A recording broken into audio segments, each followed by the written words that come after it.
Hi there, I'm Jenn Cassetta, your Chief Badassery Officer. If you're feeling drained, hesitant, stuck in self-doubt, or you just have a case of the vlogs, the Art of Badassery Podcast is here to help you unleash your mojo once and for all. We'll provide you with tips, techniques, and real-life examples of how you can kick ass in all areas of your life. You'll learn how to flex your mental muscles, rise above fears, and turn setbacks into superpowers. So let's enter the dojo and let's get to work.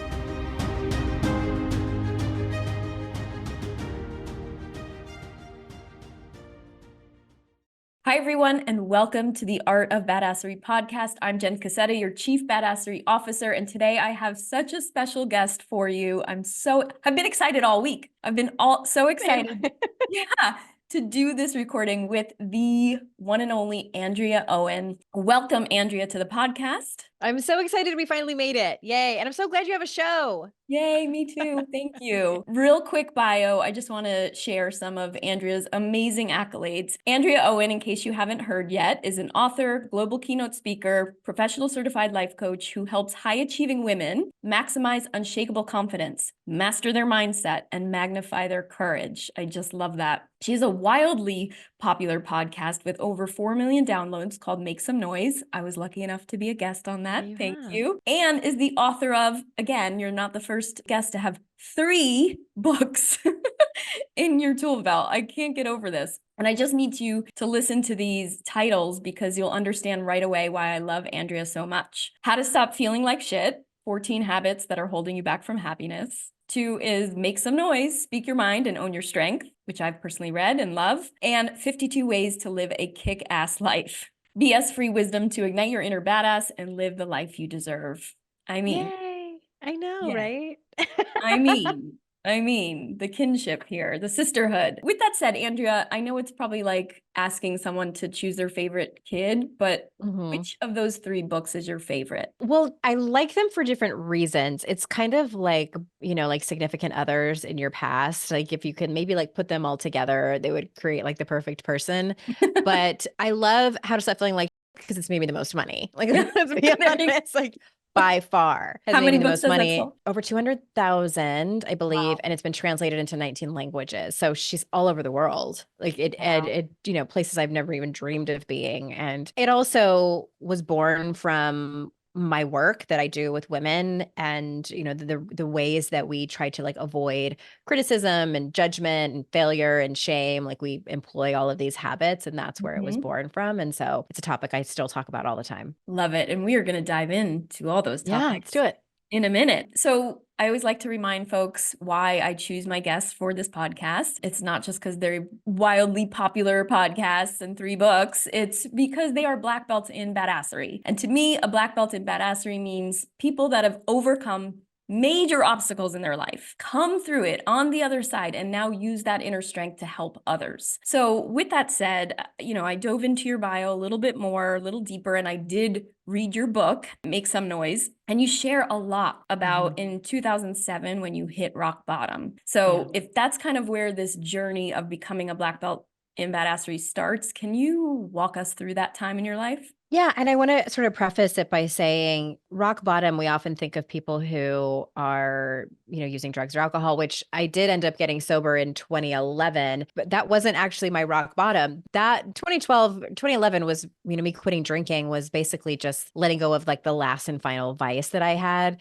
But my real rock bottom happened in 2007. So I was married before. We had been together for over a decade, and we were talking about conceiving our first child, as many people do. And my then husband had an affair with her neighbor and got her pregnant.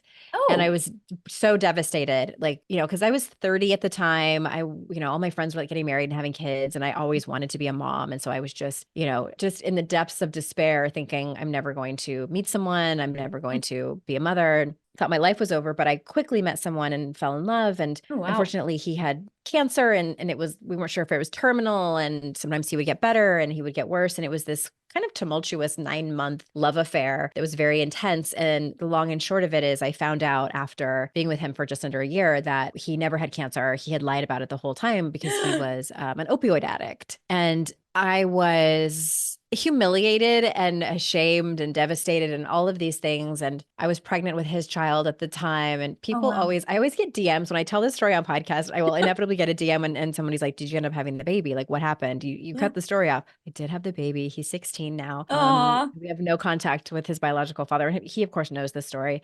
Yeah. But all that to say, I found myself on my bedroom floor in the fetal position, just like, how did I end up here? Like, Pause. Sorry. yeah. I just, not to cut you off, but again, this is a theme that keeps coming up. Yours is bedroom floor, a lot of bathroom floor A moments. lot of bathroom floors. It was the Mhm. bedroom floor for me. I think it was, I was on the phone with my sister and in the fetal position. And I just kept saying to her, how is this happening again? How is this happening again? Like just this failed relationship. And by the way, he had gone to rehab and that's when we broke up because he met someone in rehab and fell in love with her. Oh. And that was the end of us. So I was just so abandoned and just Oh, sad and it God. was awful. And I felt so stupid. And I'm like, how could I have been so Mm. stupid? And so I picked myself up the long and short of it. And it's taken me, 16, 17 years to realize I wasn't stupid. I just was in a Yes. pattern of ignoring my intuition, abandoning myself, severe codependence, all of these things that I think so many of us, the reasons that we stay in these relationships that aren't great for us. And Mhm. so, it was that moment in 2007 where, of course, I felt terrible, but also used it as an invitation to totally change my life.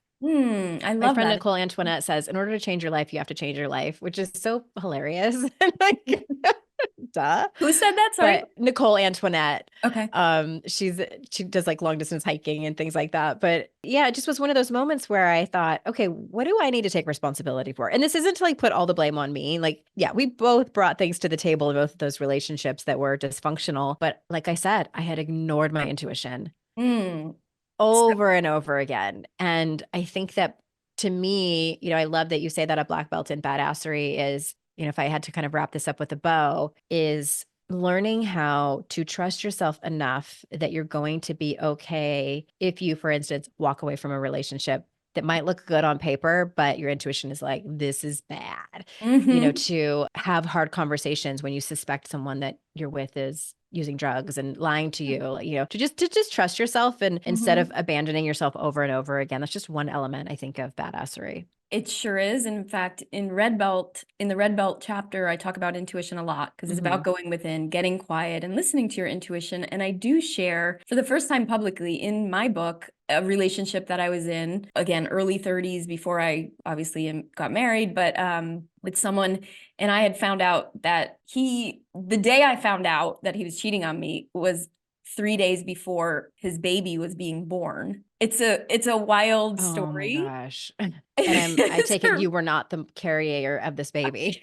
I was not. And I always think about that. I'm like, that is something that really only men can do. Only men can Can hide that. Yeah. hide a child for 9 months, right? Like women Yeah. physically cannot do that. But anyway, I'm not going to go into the story here. Some of it's in the book, but really I share some of those thoughts that I would have, the intuitive moments where the red flags were there and I just ignored them. For Mm-hmm. example, and I'll just share one and I'm hoping to jog your memory to see if you can share any, but I have this moment of looking at his iPod, right? Mm-hmm. That's what they were called, Yeah, the I remember devices. those. Mm-hmm.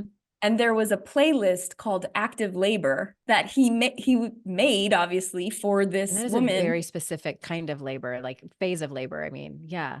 Again, I wouldn't have known back then. I Uh-huh. barely know now what active labor means. And in my head, somehow of course, there was that moment. I'm like, this doesn't feel right. Something is off here. And I wrote it off as, oh, that's a playlist for him when he is doing physical labor, Mm-hmm. Mm-hmm. Reasonable. right? Oh my And I have God. so many more of those. And I was I writing in the mean, book yeah. thinking, oh my God, how can I be so stupid? But I'm sharing it publicly, because it's funny, but also we do this as women. So do you remember in any of those moments? So many, because at the time, I'm from San Diego, and we were living there at the time. And he would, he told me, this is the boyfriend, not the husband. Oh God, the husband, I have so many stories, but like the boyfriend, he told me that his cancer medication was not approved here in the United States, but you could get it in Mexico, and in Tijuana. You can pretty much get anything you want down there. Yep. And so we would go down there. And one time it was really late at night, and the pharmacies were closed. The legitimate pharmacies were closed. We pulled up behind this bar, and there was these two guys standing out there. And he's like, wait right here. And he walks about 30 feet away and asks them like, hey, do you know where I can get any oxy? And like, I still thought, and I convinced myself that yes, it was obvious that he was using drugs, but I thought it was because he had cancer, like Right. not ever that he was lying about having the cancer. And in my marriage, there were too many instances, like one where every year we would spend at least part of the Christmas holiday in out of state at my parents. And this one particular year, my husband didn't come, and he told me he had to work. And I'm like, on Christmas? Like, Mm.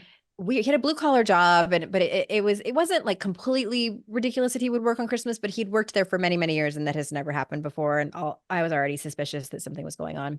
So I Mhm. flew home early to surprise him on Christmas Day, and I went to his work, and lo and behold, his car wasn't there. And so I called him, and this was like barely when this was like, was it '06? Yeah, this was '06.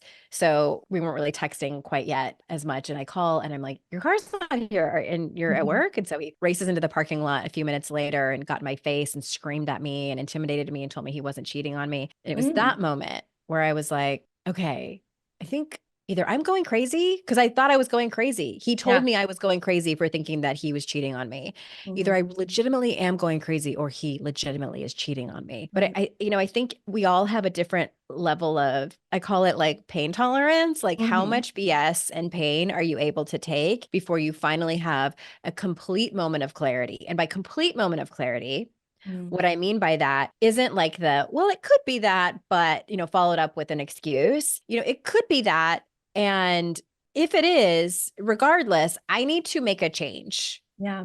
And so for it, in my marriage, it was that I moved out, and I said, okay, I know you're still saying that you're not cheating on me, but we need to separate and figure this out, what we're going to do. So let's make a plan. In the relationship that I was in after that, I ended up confronting him and saying like, are you on drugs? He did admit it. Okay, good. But again, stuck to the story that he had cancer. So Okay. Obviously, you found out he then he didn't. went to rehab. Yeah, I found out after I got pregnant. His aunt actually told me that he was lying about that, and that I wasn't the first person that he'd lied to and done that Oh, whole story. He was a con man. okay. That's Hmm. that's very nice. I mean, it's one way to make a living. Right? Right.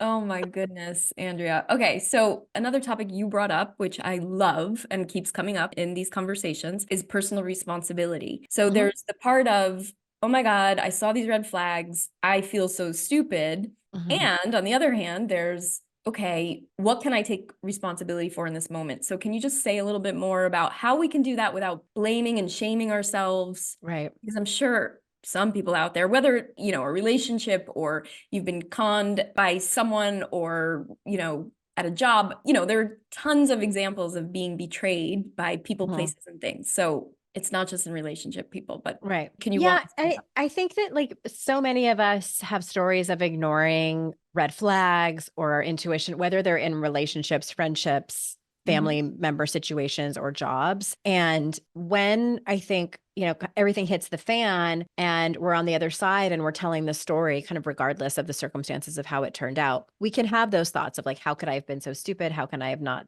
seen it? And I even see this on social media, like when stories come out, particularly with women as the quote unquote victim. I'll use that term loosely here, where I see that in the comments section, like, how could she have not known? How could she have Mm. been so stupid to have fallen for that story? And like, oh, that's Mhm. the oldest story in the book, and things like that. And I think that we can endlessly beat ourselves up for not seeing what was right in front of our face. And, Yeah. and I used to think to myself, I'm 31 years old. It's not like I was some, clueless 15-year-old girl. Yeah. But at the end of the day, like it really is so incredibly nuanced around looking at, and this is, I take a lot away from the 12 steps of Alcoholics Anonymous. And one of those is sort of like taking inventory of what is your part. And I'm always very careful when I talk about this, because you can fall into a self-blame hole and never be able to get out. Yeah. I think women tend to be so incredibly hard on themselves and have these standards of perfection and strength that are just not humanly possible. So when I say it's nuanced, what I mean by that is like you really have to be careful in what you're taking responsibility for. And if I had to just kind of bottom line it, I would say, what did you truly like any time that we're making mistakes, whether we are like having an affair, or doing things that we would never normally do, we're trying to get our needs met. We're trying to get our needs met. Most likely it's like we just want to be loved and seen and cared for and like just these like basic human things. Right. And I do think that sometimes when we know better, we don't do better. I know I have. Like there's been moments where I'm like, I probably shouldn't do this, but I'm going to do it anyway. I think it's incredibly nuanced and just like looking at what you really needed in that moment and we're trying to get and having a little bit of compassion and grace for yourself. And also thinking about like, how can I do better next time? Like, what did I learn from this situation? When you're in the weeds, you don't want to be answering that question, but definitely like there is a time and place to be able to draw lines between like what you need to take responsibility for and also moving away from blaming yourself to a point of just, beating yourself up and being cruel to yourself, because we can all do that. Grace. I love that word. I love the image it conjures up in my head. What does grace mean to you? Like giving yourself grace, what does that look like? Letting yourself off the hook, but also not making excuses for yourself, knowing that you're going to make the same mistake again, especially if it impacts someone else and it hurts someone else. And, for me in that particular situation, I vowed to never ignore my intuition again, but I found myself doing it again in another relationship, so I think that when that's the case, I mean, that's a whole nother conversation around trauma and our nervous system and like what our kind of like automatic thoughts and behaviors become because we come very scared, I think, in relationships and things like that. So yeah, I kind of went off a little tangent there, but grace to me means having a lot of compassion for yourself. I love that. Ways that we can actually do that. I know there's words, but maybe writing letters to yourself, maybe just giving yourself some space, taking yourself away. I don't know. What is that? It's a lot of inner work. Translate to inner work. It's a lot of inner work. And I think a lot of it comes down to so many of our behaviors and our wounds, our automatic sort of habits that we do without even thinking. It's like, how many times have we said to ourselves, like, I can't believe I'm here again. I can't believe I found myself in the same relationship with a different person. Or, in the, with the same boss, how is this possible? I think that, and I think any therapist will tell you so much of our behaviors and kind of situations that we find ourselves in stem from our childhood. I think for some people, when they think about their childhood, they sort of can't put the dots together. But I mean, your teen years also, I think so many of us, like, throughout adolescence and then into our teen years and even like young adulthood, like your brain isn't even fully formed until you're 25-ish. So like all of that time before then of being hurt or being rejected, being abandoned, being betrayed, like all of these things matter. And it's not that we can go back and we don't have a time machine to be able to go back and change things. Like, and this isn't even about like blaming your parents and things like that. Like, it's not your fault, but at one point, like when you're around 30, like it becomes your responsibility to heal it. So what does that look like? It can look like inner child work, inner teen work, reparenting is a big word. And, in a therapeutic sense these days, I know you've had a couple of guests that talk about like psychedelics. That can be great help for certain people. Even just talk therapy can be incredibly helpful. Meditation, journaling. And it's what I have found, that I'm staring down the barrel of 50 now. And I have found that this is a never ending journey. That sounds so ominous, by the way. I know. Like, I'm like, who is someone's grandma? Oh, me. I am 48 and a half years old. But just like it's layers and layers and layers and layers. And as soon as you peel back a layer, you think you only have 9 left, but you have 11. Right. And you peel back 3 more and you have 27 more. So it just, to me, I look at it, this might sound really strange, but I almost look at it as like a game and I'm like, all right, like that's smart. If you can gamify what am I going to play with today?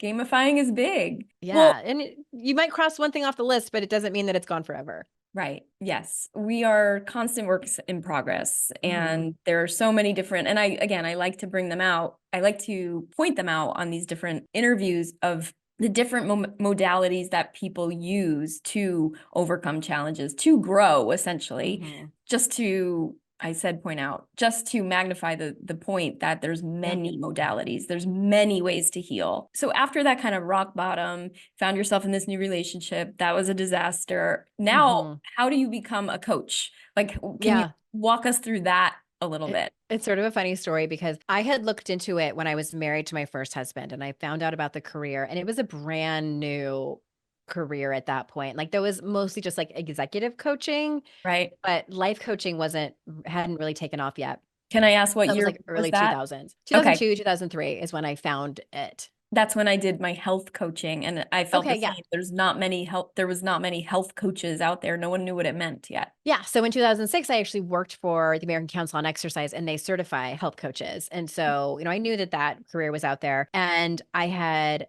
then learned about life coaching. And then when my life fell apart in 2007, I was like, okay, apparently I like to burn everything down. And just when stuff hits the fan, and I'm like, all right, total career change. I'm going back to college. I'm, going to do this. I'm going to get remarried. Like I completely turned my life upside down. And it was so funny. Like when I would tell my close friends and family that I was going to sign up for life coaching school, they were like, you're going to do what? And I know that they were like, oh, poor Andrea. Like she's just gone off the rails. And I quickly realized that, and I didn't know this to begin with. I thought that I would just like go there and be trained on how to help people. I didn't know how much of my own work I was going to be confronted with. Right. I had to put it on pause for over a year. I was also having my son at the time. And I just fell in love with it. Just absolutely fell in love with it. And it was such a great match too for my personality. And I also was an early adopter. So I was able to like build a personality brand like fairly easily and quickly and have a lot of I think a lot of success has to do with timing. And I got really lucky. This isn't to undermine my talent or anything, but both were, equal parts in my success. But yeah, that's how that whole thing started. I love it. So you've been coaching for how many years now? 16. Okay. That's a lot of clients.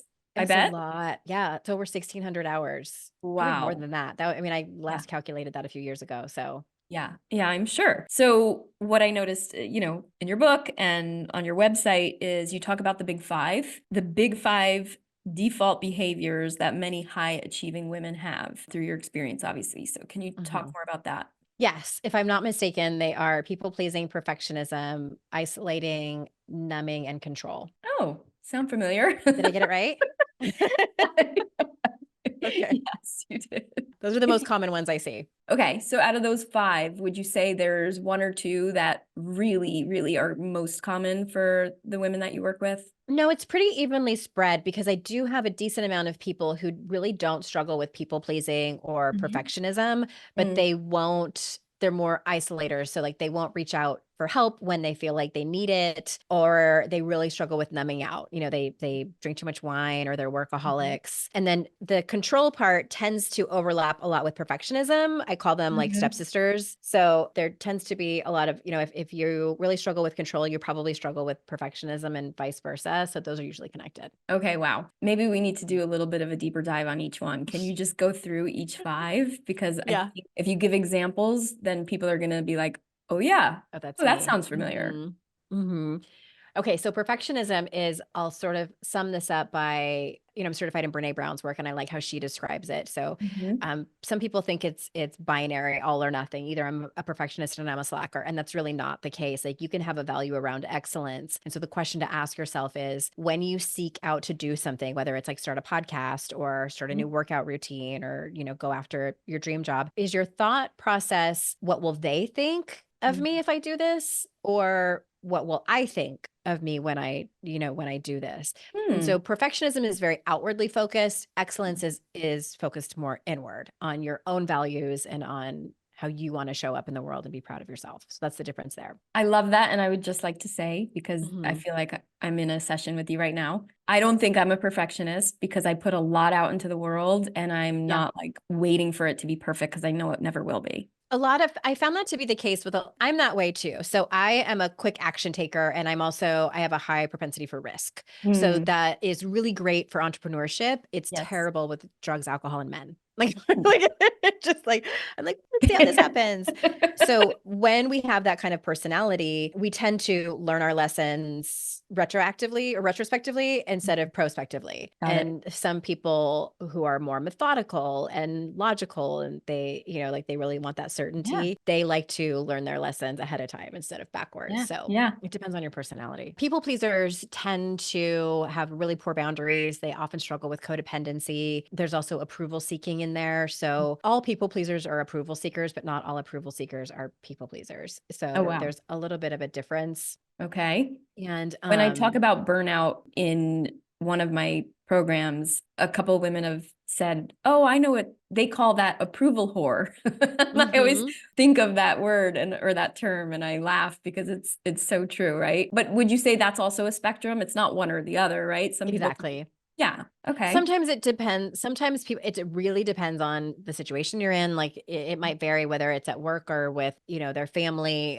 things like that. And so it's just, Mhm. it's usually rooted in poor boundaries and a lot of Yeah. codependency. And then numbing out is, I don't know, I think I need to explain this very much. It's like you use something, whether it's a process or it is a substance or Mhm. food or something, just to completely ignore your problems. Like you Yep. you use some kind of distraction. For a lot of people, it's their phone, It could be just to not have to shopping. sit still. Yeah, it's the sitting still that's scary Yep. and just not having anything to pull your mind away from your Right. thoughts, from your own life.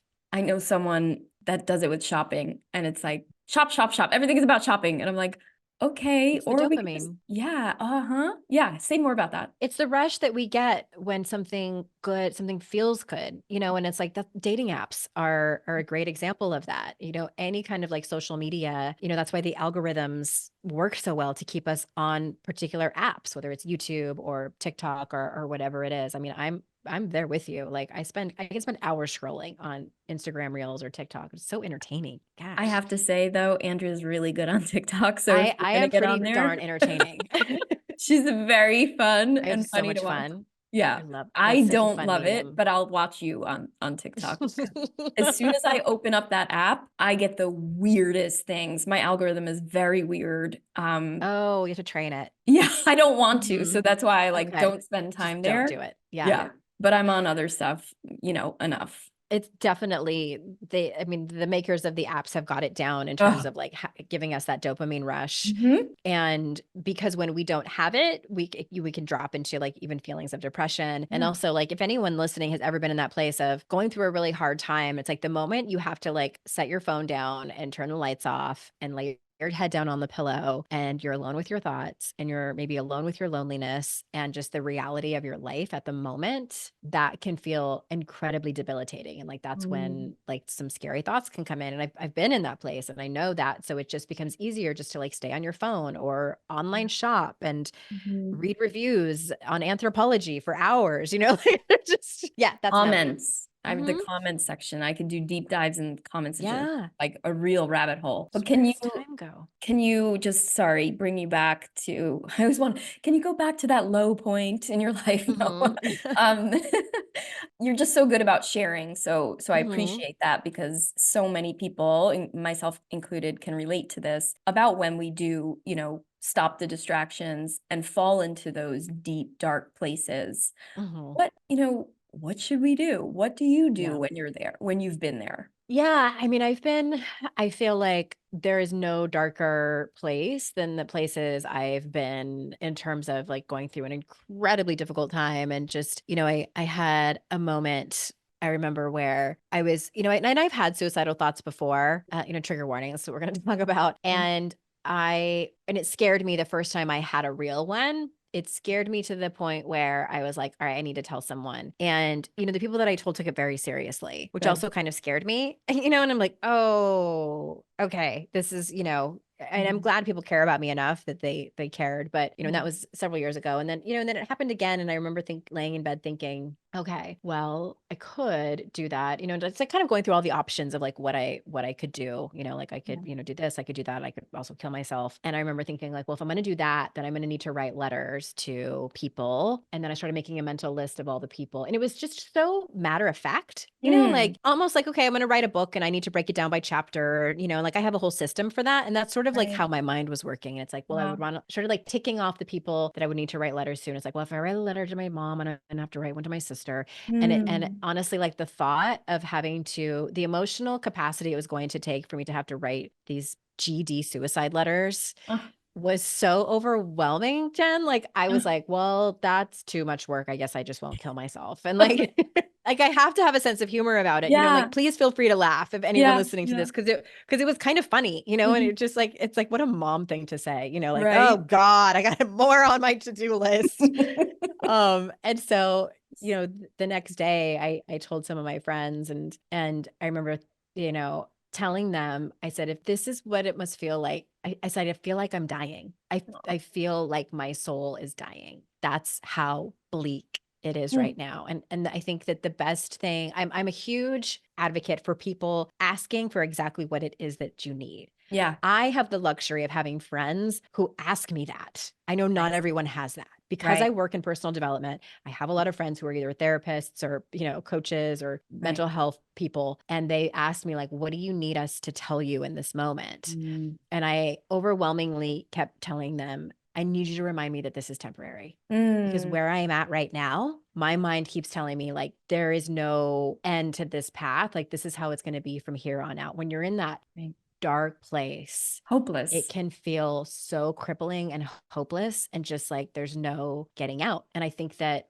I mean, I don't know for sure, but I wonder if that's why people actually follow through is because they Yeah. don't believe that it's just temporary. Right. And so, it's still hard for me to talk about that place. Mhm. And I also like one of the things that like pulled me through is like I didn't want my kids to Mhm. be like, oh, did you hear that? Like, she's the one whose mom killed herself. And I'm Right. like, I know the impact that can have on children. And it's like Of course. really they knowing how it would impact them kind of snapped me out. Mhm. It didn't exactly like make me feel any happier, but just Mhm. like that Mhm. option was off the table. And Amen. so I say that because, there's a decently high statistic of women, between like who are perimenopausal, menopausal, just because our hormones shift so much. Yes. And I have definitely felt that. And no self-help book, Mhm. no amount of tools that, we talk about here is going to help when your hormones shift and you have those deep, dark places. And so I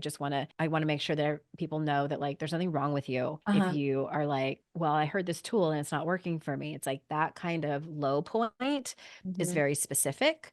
And also, I just want people to know that you're not the only one. Like we've all been there. Yeah, so many things that I want to just point out what you said. First of all, just want to acknowledge you. Thank you so much for sharing Mm-hmm. that because I know that can help so many folks, men and women, all Mm-hmm. genders, right? Yeah. Humans go through these times. And I bet, having suicidal thoughts and ideations is way more common than we actually think because Mm-hmm. most people won't ever admit it, right? They'll have Yeah. the thought, put it away somewhere and, hope it never surfaces again. So Yeah. thank It's scary. you.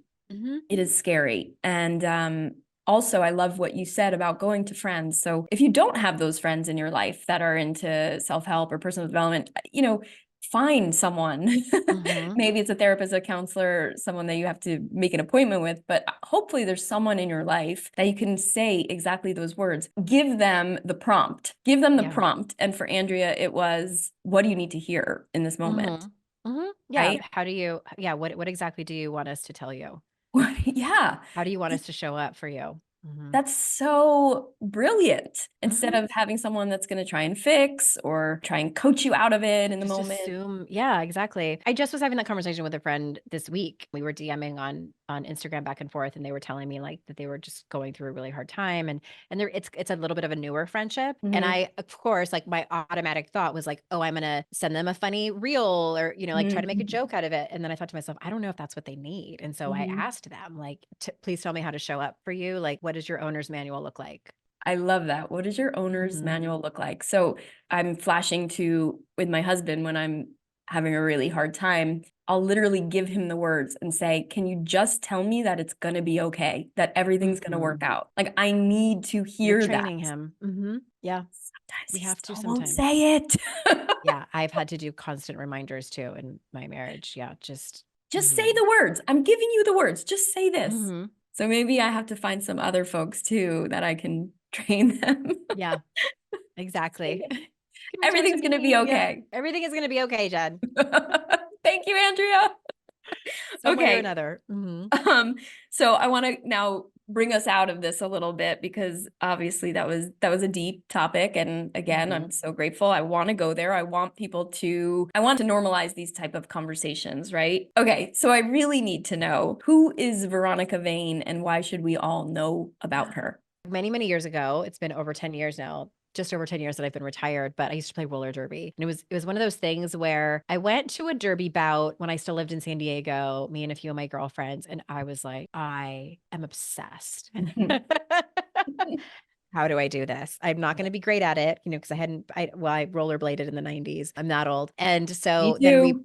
we moved to Utah, and I went to a bout out in Utah. And as we were buying tickets, it was some of the women that were on the league were selling the tickets. And I was so scared and intimidated to ask. And I asked, like, can I get some information about tryouts? And they were so nice to me and, told me when to come and gave me a flyer for the website and everything. And so, yeah, I tried out and I trained and I made it. And my derby name was Veronica Vane. And, just real quick, because my heart belongs to derby so much, a lot of skaters feel that, derby names bastardize the sport and make people who don't know the sport take it less seriously, because it's like cheeky. A lot of skaters do actually skate under their real name, which I have so much respect for that, like whatever you choose. But the whole point of it is that because it's a very aggressive sport for women, that it was meant to be entertaining many years ago, but now how players use it is as an alter ego because they have regular lives. They run daycare centers, they are lawyers. I had a literal rocket scientist on my team when I lived in Utah. She was a rocket scientist. And it just allows us to kind of have fun with an alter ego. And that was mine. Like, Veronica Vane kicked ass out on the track, but she also looked amazing while doing it. So like my hair was always curled and like I had the winged eyeliner, and she I think cared more about looking good than actually. I wasn't great at it. Like, let's be honest. I wasn't the best player, but damn, I looked good. I had a spray tan all the time. Oh gosh, I love it. I need to see pictures. I have And pictures. I mean, is that another tip? Should we all have our own alter ego? Yeah, I Like wrote about that and Beyonce? make some noise. Yeah, Beyonce has one. I'm pretty sure like even Taylor Swift has had one. Oh. But it can be, I wrote this whole thing about like how to find yours, and I still call on mine sometimes, whether I have an affinity for Cha-Cha de Gregorio from the movie Grease, Oh the my play God. Grease, Love her. just because she had so much confidence, like, and people hated her for it, which is a whole nother conversation for another time. But Yeah. I think sometimes like when you're having a really hard time making a decision or you're having doubts about taking the next step into something that's really vulnerable. It's like, what would Veronica Vane do? What would Right. Cha-Cha do? Okay. By the next time I speak to you, I'm going to come up with my alter ego name. Yeah. But just if you don't know, Beyonce's alter ego is Sasha Fierce, Sasha right? Fierce. Sasha Fierce. Okay. Yeah. You know where I got that from too? Well, just like the question of like, what would Veronica Vane do is from what would Jesus do? Like back when I used to go to youth group and the WWJD bracelets that we'd have. Yes. Yeah. I mean, no shade to any of the Christians out there, but I don't ask what would Jesus do now. I ask what Veronica Vane would do. do. And I bet you get some really good answers. I do. She always has to go for it. Yeah. Always. Amazing. With that, let's go for it. Let's hit our rapid fire questions. Okay, ready. You don't mind? Just four. The first is, what was your favorite food when you were a kid? Oh, probably SpaghettiOs and meatballs. They're terrible now. I try not to judge. If you can have a drink with anyone, dead or alive, who would it be and what would the drink be? Oh gosh, I would probably love to have a drink with my maternal grandmother, my mom's mom, where I got my green eyes from, but she passed away 12 years before I was born, so I never had a chance to meet her. Oh, Yeah, and what would the drink be? Probably coffee. coffee, yeah. Amazing. Favorite self-help / personal development book? Not your own. Probably anything by Brene Brown. Yeah, I love all of her work. Okay. It's really shaped who I am. Amazing. And last but not least, what's your favorite hype song? Like the one you turn to when you just need that boost. Probably because I can use it for like really any mood that I want to get into. Sweet Emotion by Aerosmith. Nice. Love Hmm. it. Okay. Hmm. It's going on the It's just a playlist. sexy song too. Yeah. Yeah, it is. Yeah. Okay, Andrea, I want to thank you so, so much. And I want everyone out there to buy your books, listen to your podcast. So please tell everyone where they can find you. My podcast is called Make Some Noise, and they can look for the episode can we put that in the show notes? We'll put that in the Yes. show notes, the episode that you were on my show. And Mhm. I'm Hey Andrea Owen on all social media channels, and the website is just andreaowen.com. Amazing. Make sure you watch her TikToks. They're really funny. Thank you so much, Andrea. You're amazing. You share like no one else, which is, again, being a black belt in Black badassery. So belt. Yeah, I love thank that. you. Thank you. Thank you Thank so you. much. Everyone else, thank you so much for listening. Please share this episode with anyone you know that could use a boost of badassery in their life. Thank you and bye. Bye.